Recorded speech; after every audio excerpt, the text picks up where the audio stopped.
Good day! This is Teacher Rowan. I'll be your guide in exploring Google Apps for education, for teaching and learning. In Google for Education, teachers can connect and collaborate easily while staying on task. It gives teachers the freedom to spend more time personalizing the learning experience and less time managing it. Students can learn essential skills such as 21st century problem solving, which they can use it in their future careers. As such, the accessibility features will also help and assist every learner to do their best work. Google offers different useful applications that we can use to connect education to technology.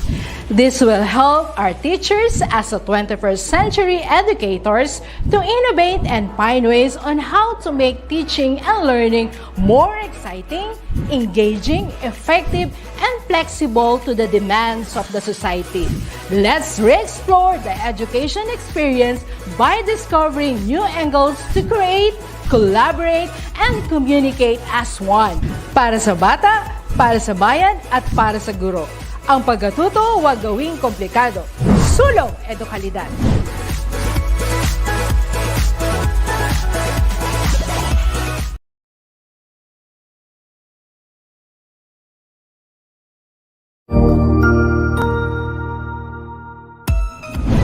Mabuhay! Good day to all! I am your tutor Madge. Welcome to ETUlay, a free online tutorial, an initiative of the Department of Education, Information and Communications Technology Service, Educational Technology Unit, ICTS EdTech. This program is aimed at helping and assisting learners from kindergarten, senior high school, ALS, Alive, and SPED learners. Aside from answering the modules, the ETUlay is offering programs which you will surely look forward to. Together with our parents and teachers, the ETUlay will bridge the gap where difficulty and ease meet in learning new knowledge and skills. So, let us prepare our modules, pen and paper. Ready your mind to see and hear worthwhile and interesting lessons. Let us now study and learn together with our volunteer online tutors. Tara na!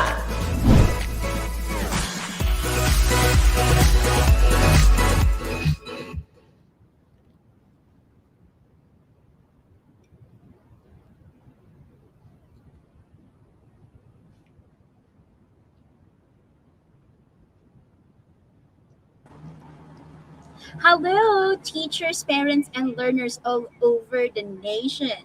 Today, right at this moment, you're going to learn correct grammar and pronunciation.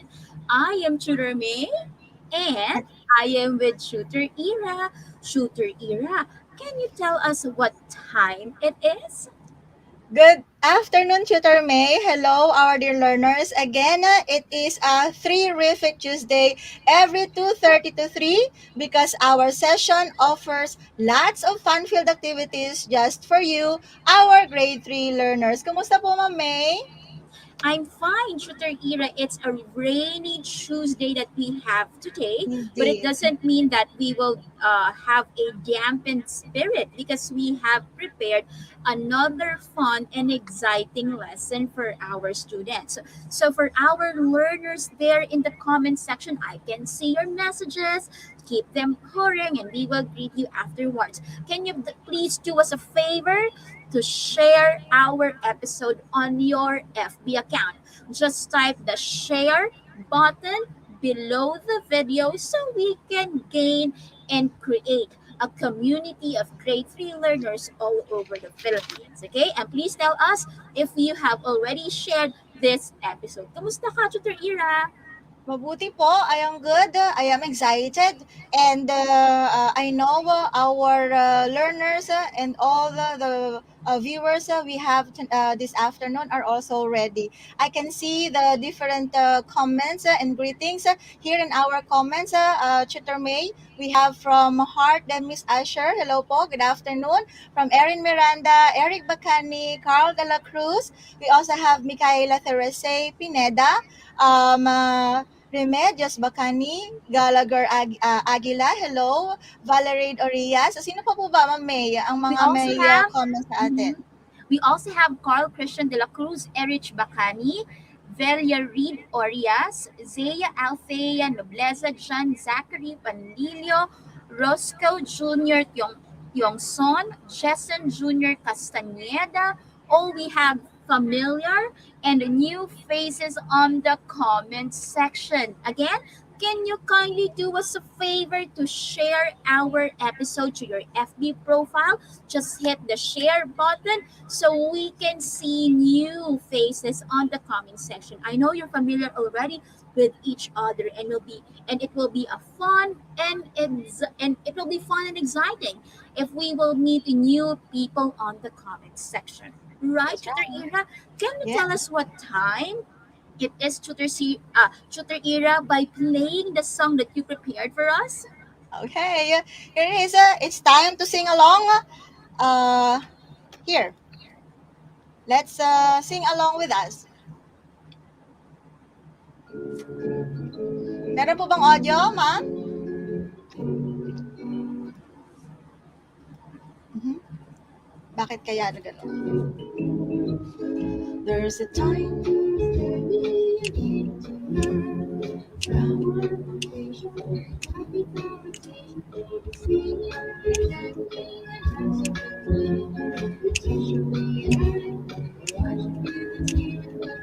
one more time. There's a time to study and to learn from our foundation.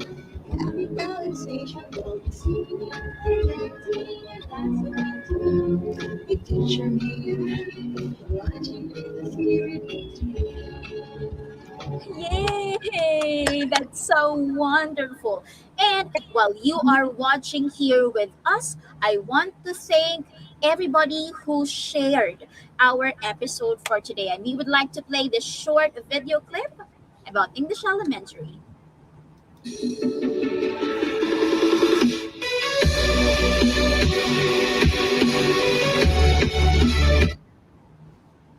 Okay, so every 2:20 to 3 p.m., you know what time it is?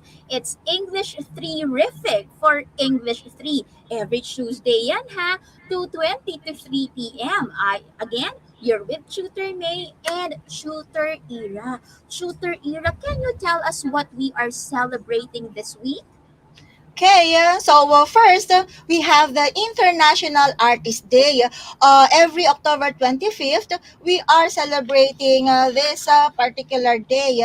Artists work hard to create their work. And because today, Pablo Picasso, the Spanish artist, was born on October 25th, 1881. That's why we are celebrating. So aside from nakita nyo dito, we have writers, dancers, actors, digital artists, musicians, okay, painters, photographers, sculptors, all of those are considered as artists. Now, aside from that, our dear learners, today, May, go ahead. We also have. Actually, Mhm. this week we are celebrating Global Media and Information Literacy Week. And aside from that, we are also observing United Nations Week.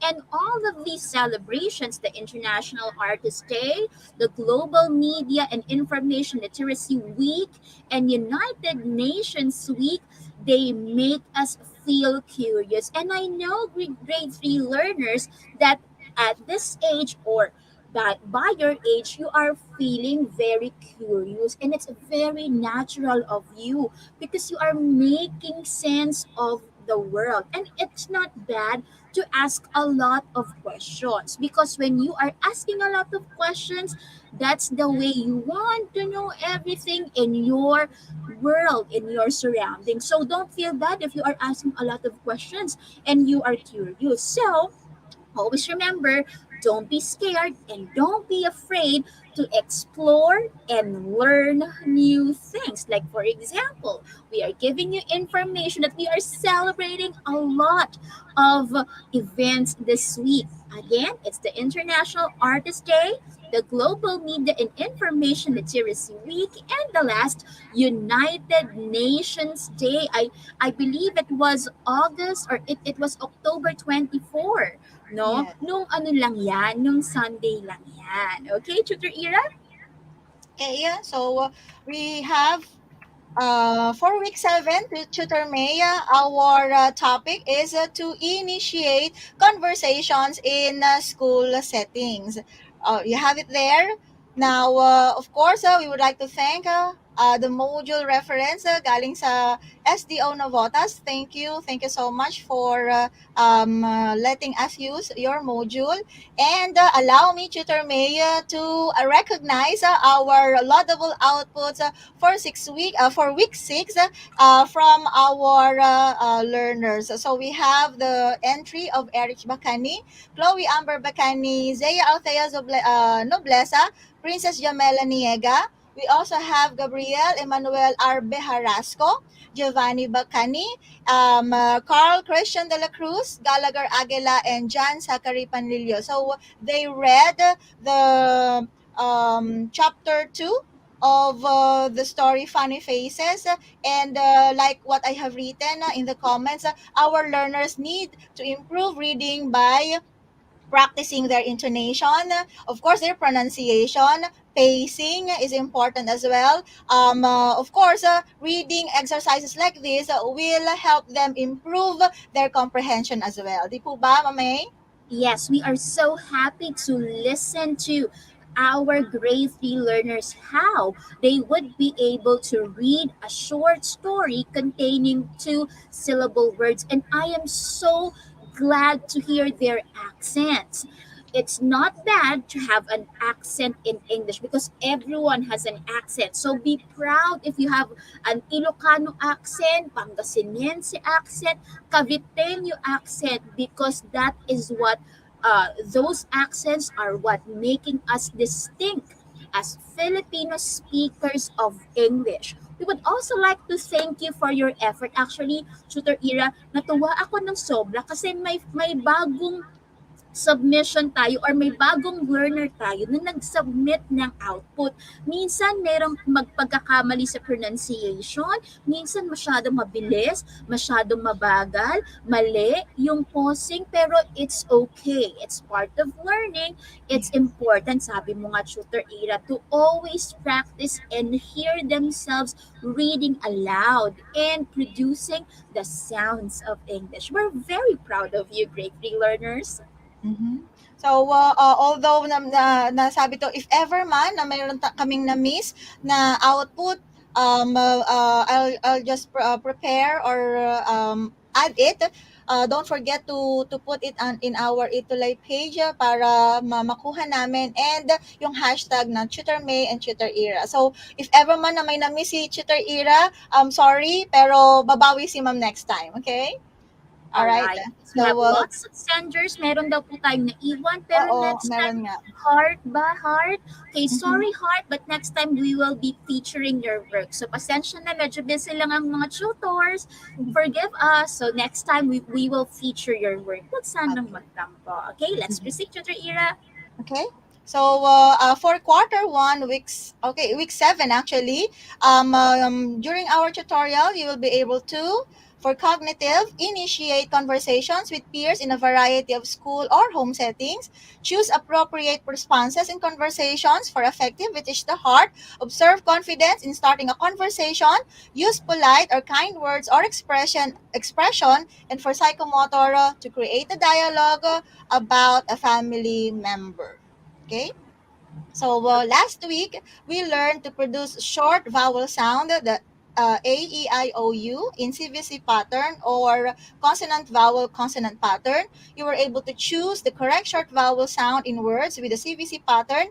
You were able to read fantasy story containing two syllable words, and you were able to separate two syllable words from a pool of words that mom or tutor May prepared for us.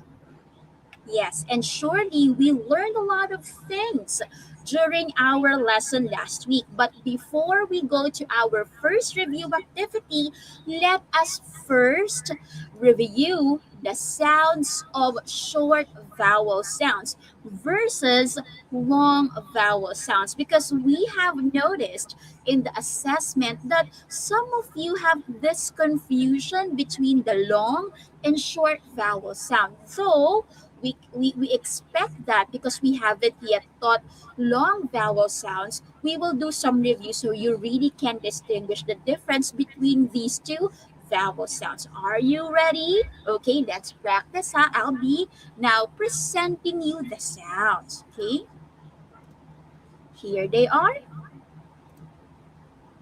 Okay, let's start first with the oh, it's long A. It's long O. Let's have first your long A. Okay, nakikita ba Tutor Ira? Hindi po. Kita po. Kita. Ah, kita po. Yes. Long A po dapat. Okay. Okay, stop sharing ko lang ha. Okay, since we are having some technical problem here, let's start, or I will be now discussing to you na lang. Okay? So, stop share ko muna po ha. Mhm. Okay, so short vowel sound A sounds like a. Long vowel sound A sounds like A. A. So short a, long A. Now let's proceed to letter E. Short vowel sound is e.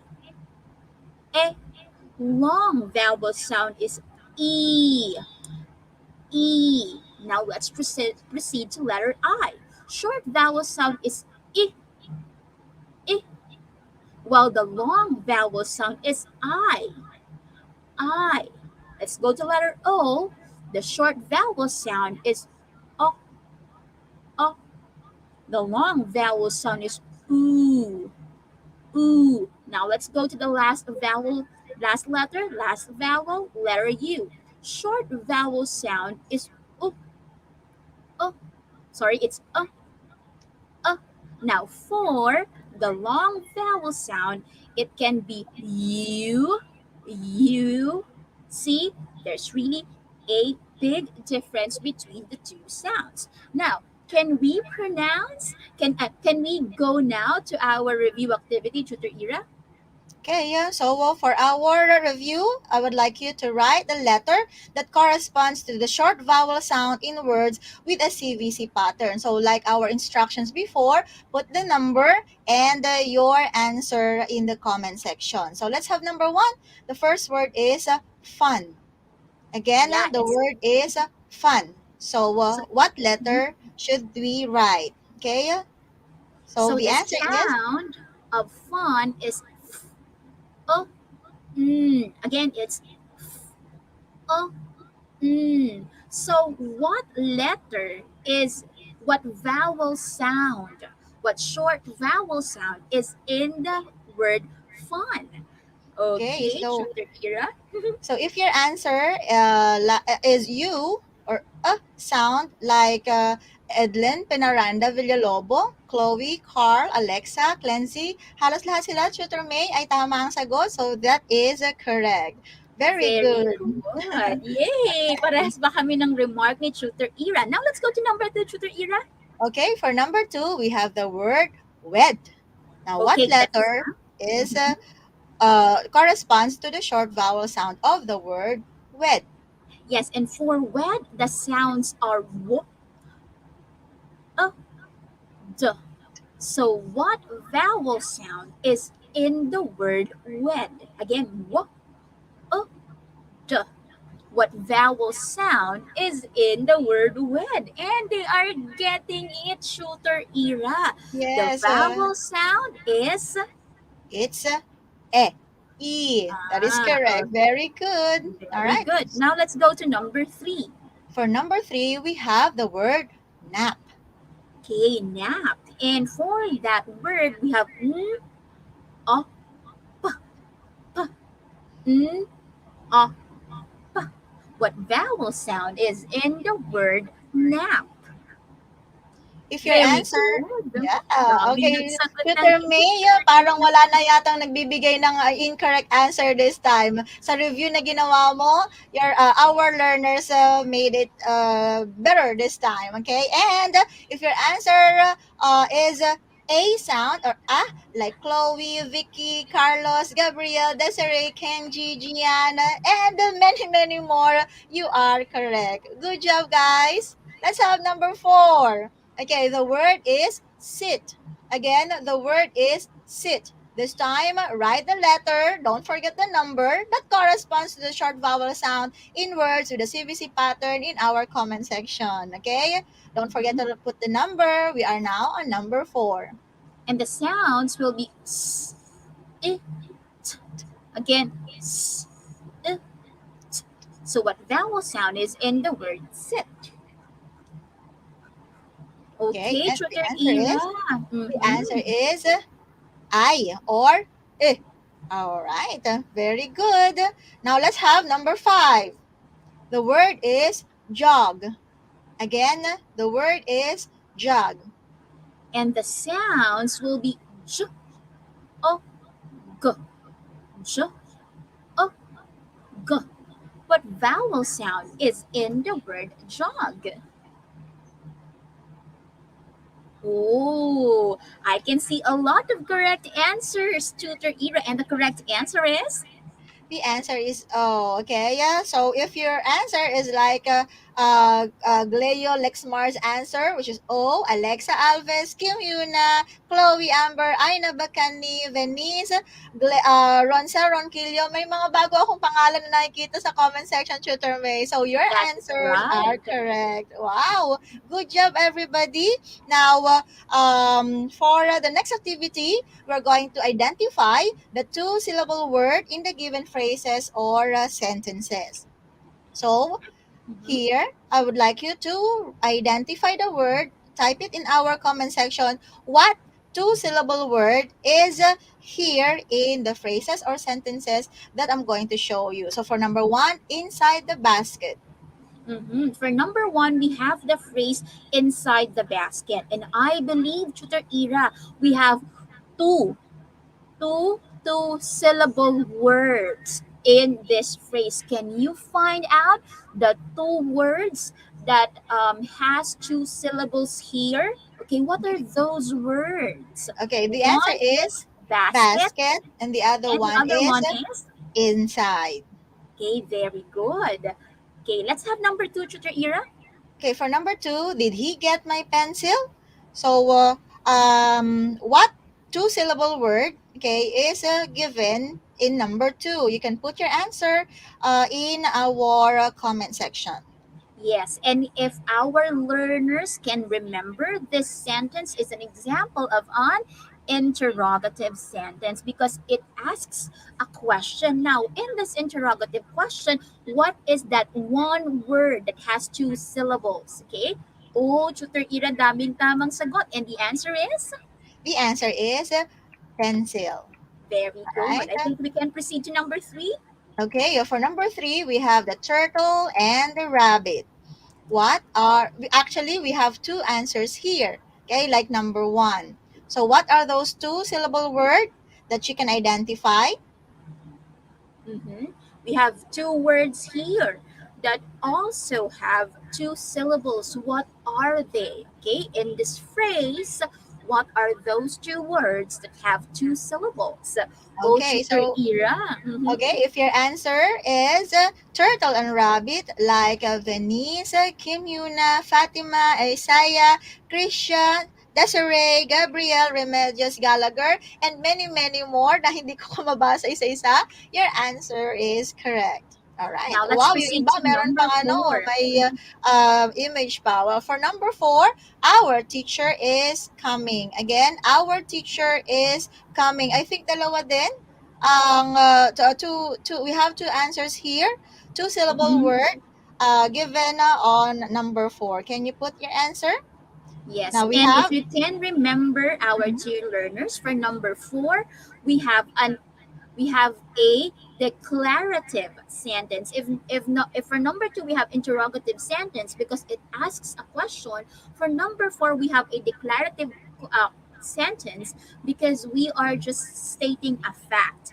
And Mm-hmm. what are those words? We have two words here that have two syllables. Okay, and the Okay, so answer the to your answer era is is the teacher and the coming. All right. So like Jason's answer, Venice, Erin, Roscoe, Krisha, okay, Adelaida, Jocelyn, okay, Mylene, and coming. Okay, Vicky, your answer is correct. So hindi nalagyan ni Teacher Ira ng red yung word na coming, but your answers are correct. So for number 5, my little brother is funny. Again, my little brother is funny. Ilan kayang two-syllable word ang nandito for our sentence number 5?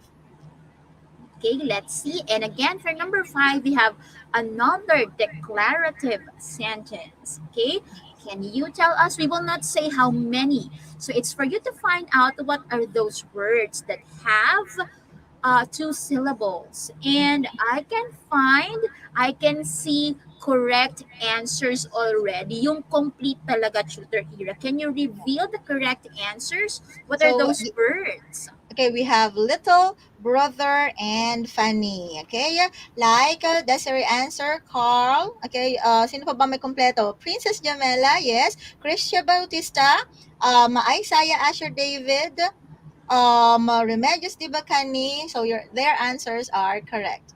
So Yes, we can good job. proceed now. Mm-hmm. All And we right. are so proud of you for those for our new learners. We are even prouder that you're getting the correct answer because even though you have joined our session now, you're getting the correct answers and we are carefully looking at the comment section. Who Mm-hmm. else who among you are getting the correct answer and who among you are not getting the correct answer. And so far, Tutor Ira, there are a lot of our learners who are getting the correct answer. And Kensley even shared her score in the comment section. She said that she's 5/5 po. Okay?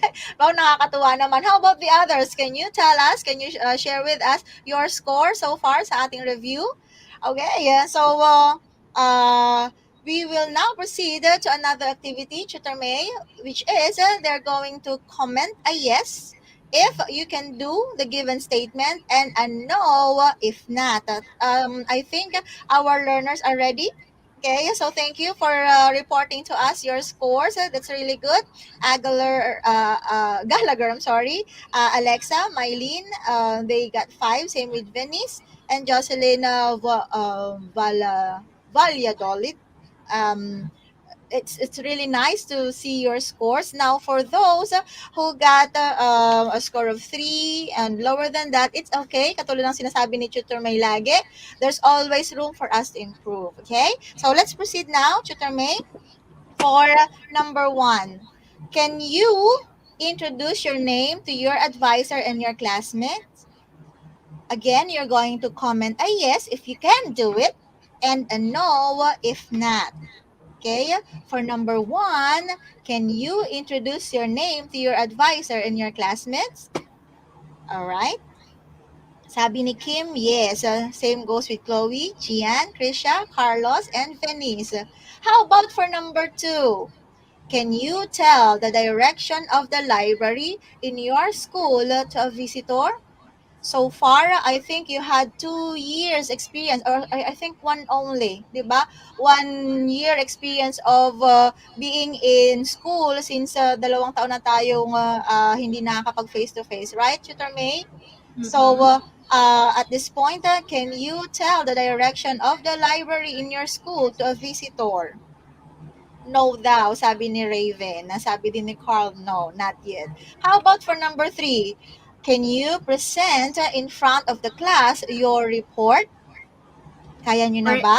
Can or I you guess it will be present better, Tutor in Ira, to front of the say class your report? We are now on number 3. Actually, for this activity, there's no wrong answer here, Tutor May. Kasi all I need to know is if they can do the following or not. Okay, so sabi ni Leonard, hindi daw. Sabi ni Jocelyn, no po. Same goes with Chloe. But in the right time, and you have to have the confidence of presenting something in front of the class pag face to face na, or even in online class. All right, number 4, can you share to your friend your new pet dog? For number 4, can you share your friend your new pet dog? Okay, yeah, Venice said yes po. All right. Number 5, can you nominate yourself during classroom election of officer? Okay, yeah. Can you nominate yourself during classroom election of officer? Okay, for number 5. Okay, sabi ni Andre Eduardo, yes daw. Sabi ni Krisha, yes. Alright, so what's the reason why I gave you these statements? So because, like I said a while ago, you are going for this week, you're going to initiate the conversations. So these are just some of the situations we're in.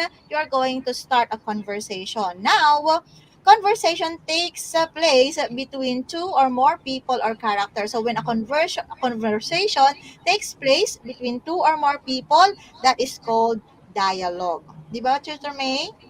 Yes, that is right. And because we are now in an online setup and this Medyo mahina ka po, we Tutor May. hello. Hi. Okay na po. Okay. Okay, So, so because we katulad kanina, kapag kami ay nag-uusap ni Tutor May, we are already having a dialogue, okay? And we're having a conversation. So, when you talk to your mom, when you talk to your siblings, even this one, when we talk or when we communicate here using our chat box, that is already a conversation or a dialogue, okay? Let me continue. Now,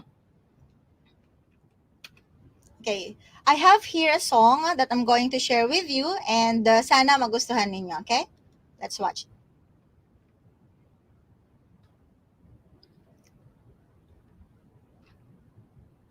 Meron kaya? Naririnig po kaya?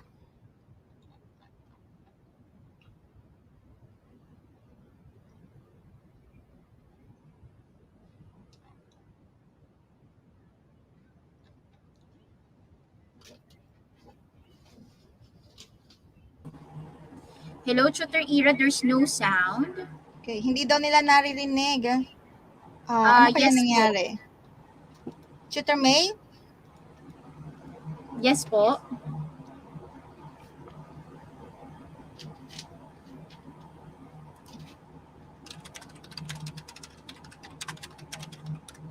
Oh, walang sound. Oh, Ma'am Joy, alright. Hello. Sino pa mag-share? I'm sorry, we're just having... Okay. Ayaw mag... Wala daw sound. Sayang naman. Okay, so we are now encountering a technical issue. I think it's on the side of Tutor Ira. Sa akin I kasi think meron Tutor siya. Ira, I think we can proceed to the next slide.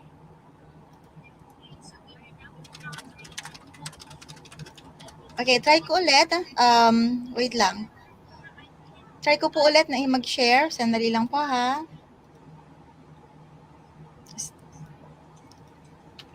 Okay, while Tutor Ira is encountering a technical difficulty, Okay. everybody, we are always conversing with anyone, right? It can be in your online classes, it can be at home, it can be with people inside your house. So ingat-ingat lang po tayo sa paglabas. Even though we can have conversations with people outside our homes already, we still Okay. have to be So, very careful. Okay, sige, tingnan natin if everything is now okay on the side of Tutor Ira. Tutor Ira? May, Yes po. wala ring sound. Sandali lang po. Okay, so since naririnig po ba ako? Can you hear me, Yes. everyone? Alright, so since hindi po mag-play, although na-test na namin kanina, I'm so sorry about that. We're having some technical difficulties.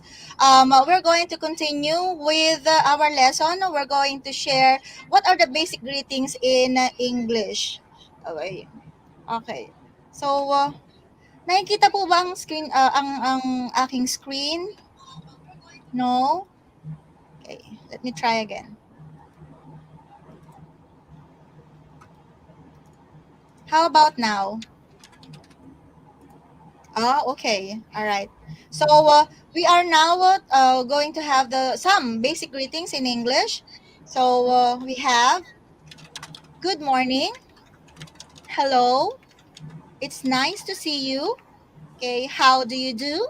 And pleased to meet you. So typically these are some greetings you would normally hear, okay, with your classmate, with your teacher, okay, when you are in the classroom. Okay, so when someone say hi, the typical response is hello.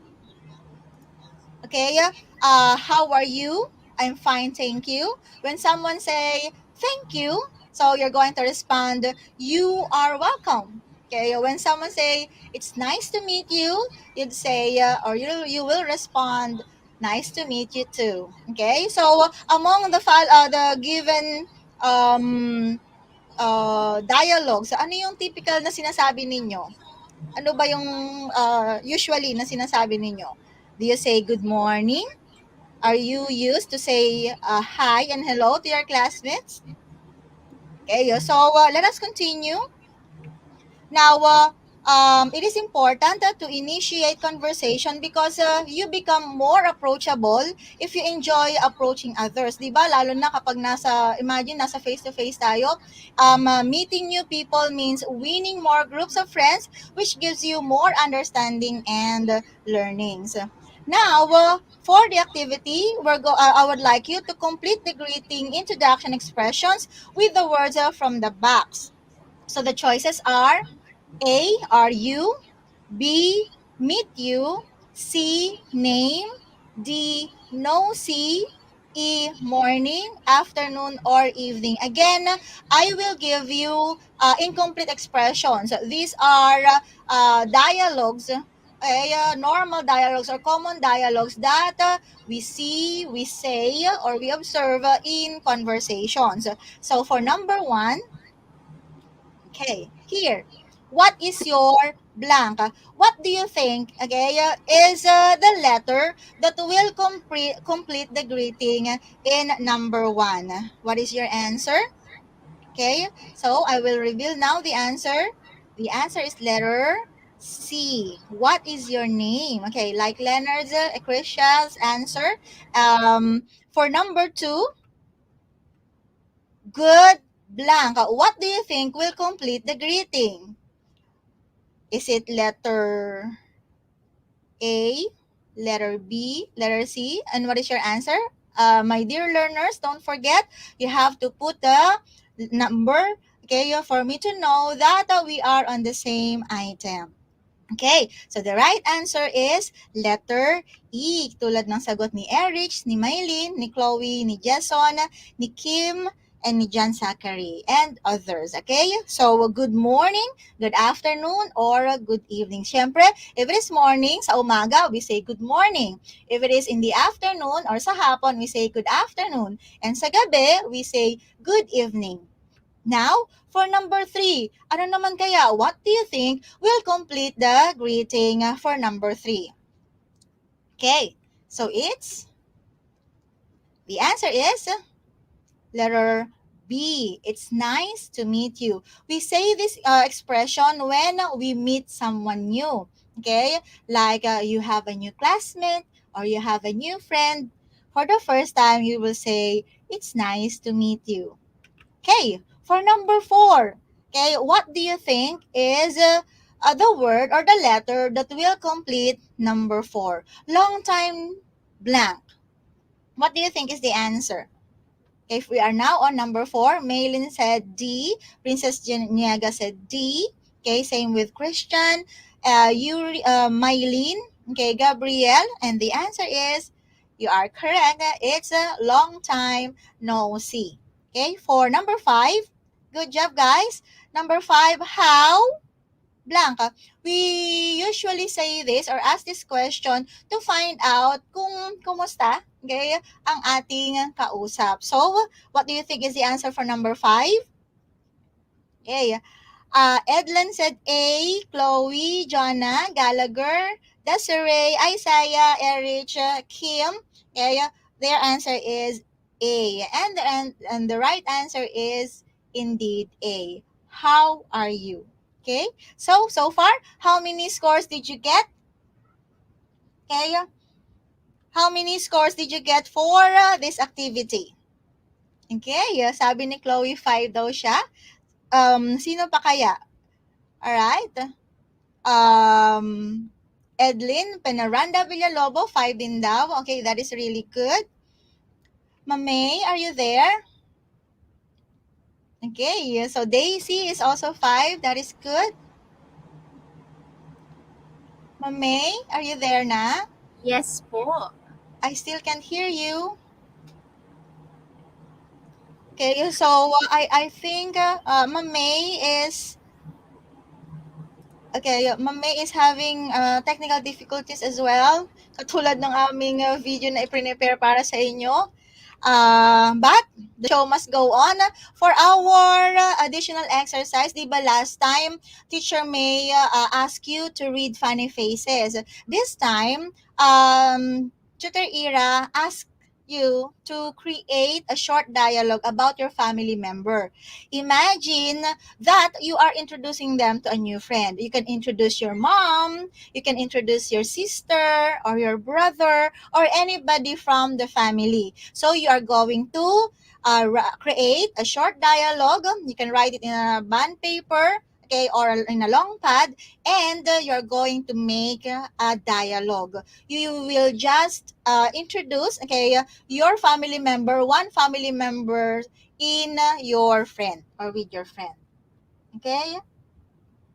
Okay. So I think ako lang yata talaga ang may problema sa dahil hindi ko marinig si Tutor May. Tutor May, go ahead nga po. Tutor May? Hi everyone. Okay, there you go. I think Tutor Ira cannot really hear what I was saying a while ago, but No, okay na. yes.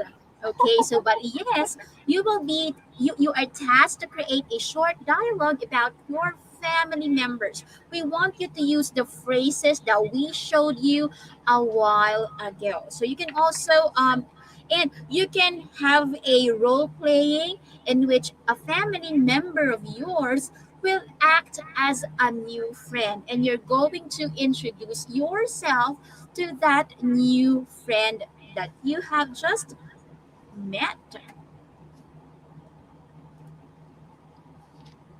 Okay.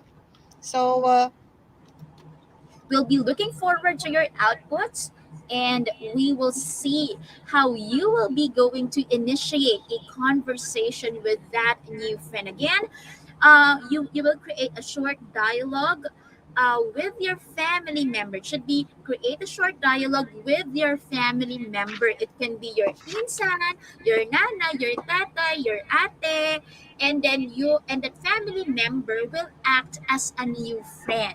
And you're going to create a short a role playing in which you will be introducing yourself to that new friend. Okay, I hope that is clear now to our learners. Okay. okay, thank you, Tutor May. Sorry po sa It's fine, if Tutor I can't. Ira. Okay, so don't forget Fine. um for comments and suggestion, you can have Tutor May or May Sevilla and Tutor Ira at Facebook, and these are our references. And for our exit as assessment, here is you can scan the code, and the link is here. And for this is our family, the elementary English mentor and mentees. And for our edtech email address, it's here. And don't forget Up next is Tutor Ace and Tutor Anna for English 4. Our dear learners, don't forget that the happiest people don't have to be the best of everything. You just have to make the best of everything. See you again on November 9. Stay safe and bye-bye. Thank you.